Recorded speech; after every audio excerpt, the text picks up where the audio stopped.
nous allons voir comment régler sa carburation en fonction de vos bougies. Donc, vous allez voir quand on vous dit régler la carburation, ça sera par rapport au gicleur. Alors, qu'est-ce que c'est qu'un gicleur? Un gicleur, c'est cette petite pièce-là. Vous voyez, avec un trou au milieu, je sais pas si on le voit bien, et qui permet de faire passer de l'essence. Plus le trou est gros, plus vous allez avoir d'essence qui va passer à travers, c'est logique. Donc plus le trou sera gros, plus le chiffre qui sera indiqué sur le gicleur sera gros. Vous pouvez voir, je ne sais pas si vous le verrez à la vidéo, mais sur le vôtre vous le verrez, vous avez un chiffre qui sera juste au-dessus. On ne voit pas bien, mais gravé juste au-dessus, vous avez un chiffre. En l'occurrence ici c'est 62, ça veut dire que c'est un gicleur de 62. Quand vous prenez un gicleur de 68, vous avez un trou qui sera automatiquement plus gros que le 62. Donc quand on va vous demander de monter d'un point, vous allez monter d'une taille. Si vous êtes en 68, vous pouvez monter à 69 ou 70. Quand on dit descendre, si vous êtes en 68, vous passez de 66 à 65. Le gicleur, où est-ce qu'on le trouve? C'est pas compliqué, vous démontez la cuve à essence de votre carburateur. Donc là vous avez un Dell'Orto, un SHA 1515C. Mais bon, le principe est le même sur tous les carbus. Et ici, vous avez le gicleur. Donc d'origine sur un Dell'Orto c'est 68. Vous voyez, vous avez qu'à le desserrer pour l'enlever et le resserrer pour le remettre. Alors une chose, avant je l'ai resserré directement avec un tournevis plat.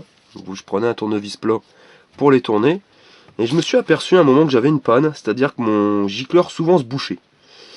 J'ai cherché et la source c'était le tournevis. Alors le métal qu'ils utilisent pour faire les gicleurs, je sais pas ce que c'est, mais c'est un métal vachement tendre. C'est-à-dire qu'à chaque fois que je mettais un petit coup de tournevis, pourtant je serrais pas fort, hein, à chaque fois que je mettais un petit coup de tournevis pour le tourner, je faisais une micro-limaille dans le gicleur qui arrivait dans la cuve et qui finissait par boucher le gicleur. Depuis je les serre à la main, je les serre assez fort à la main et franchement je suis pas embêté. Donc pour régler votre carburation par rapport aux bougies, il va falloir regarder vos bougies. Donc bien sûr, il faut que les bougies, vous ayez déjà tourné avec. Le mieux, c'est que vous piquez une pointe avec votre mobilette ou votre bécane. Et une fois que vous êtes à fond, là vous coupez tout. Vous coupez le moteur, vous arrêtez d'accélérer et vous arrêtez le moteur, hein, vous mettez en position arrêt. Et là vous allez pouvoir voir directement sur votre bougie. C'était facile avant, quand il y avait du super, parce que le super était avec du plomb. Et ce qui permettait de colorer les bougies, plus ou moins fort. Maintenant, avec le sans plomb, c'est beaucoup plus dur à regarder. Donc moi, j'utilise ça, un substitut de plomb. Ça coûte 7 € le bidon. Avec ça, vous traitez 50 litres de carburant. Vous êtes tranquille. Et ce qui permet de colorer un petit peu plus les bougies. Et ce sera beaucoup plus simple pour le réglage de carburation. Alors, au niveau des couleurs de bougies, vous aurez en premier lieu celle-ci.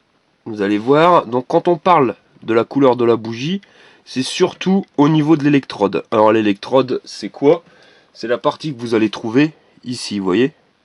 Là. Donc d'origine, ça c'est blanc. Là, vous voyez, il tend vers le brun clair, il est clair, hein, vous voyez, même là, c'est clair. Quand vous voyez que ça commence à partir vers le blanc, c'est que là, vous n'êtes pas assez riche. C'est-à-dire que vous avez beaucoup trop d'air par rapport à l'essence. Trop peu d'essence. Donc si vous n'avez pas assez d'essence, vous montez de taille de gicleur. C'est-à-dire que si vous êtes en 68 et que vous avez une bougie qui est blanche comme ça, vous pouvez essayer 70. Vous réessayez avec une bougie neuve. Donc par contre, pour les réglages, à chaque fois que vous changez de gicleur, je vous conseille de changer de bougie. Vous roulez un petit peu et vous regardez après l'état de la bougie. Quand vous êtes sec, vous pouvez le savoir aussi sans regarder l'état de la bougie. Quand vous voyez que vous êtes à fond et que votre mobilette, elle broute, après vous jouez avec le starter. Si vous appuyez sur le starter et que votre mobilette va plus vite, c'est que vous avez trop d'air qui rentre. Vous êtes obligé de baisser l'air. Donc, vous avez l'essence qui n'arrive pas assez. Donc, quand vous appuyez sur le starter et votre mobilette roule mieux, c'est qu'il faut monter en taille de gicleur. Si par contre, vous voyez que quand vous appuyez sur le starter, elle s'embourbe et elle cale, là c'est que vous avez un gicleur qui sera trop gros. Le gicleur trop gros, de toute façon, vous allez retrouver sur ce type de bougie. Vous voyez? Donc on voit carrément la couleur, la différence de couleur. Là vous êtes noir. Hein. Noir brillant, c'est vraiment que trop d'huile. Beaucoup trop d'huile, donc beaucoup trop d'essence. Là vous êtes obligé sur ce type de bougie de descendre de taille de gicleur. Si vous êtes en 68 et que vous avez ça, vous êtes obligé de passer en, allez, en 65, 66, 66, 65. Après, vous avez la couleur qui est parfaite. Enfin, pour moi, qui est parfaite. C'est celle-ci. Donc, on voit pas tellement bien en vidéo, mais l'électrode, elle commence à devenir rouge brique. Quand vous avez une couleur rouge brique chocolat, chocolat au lait, on va dire c'est pile poil. Hein. De toute façon, on le voit, ça devient un marron.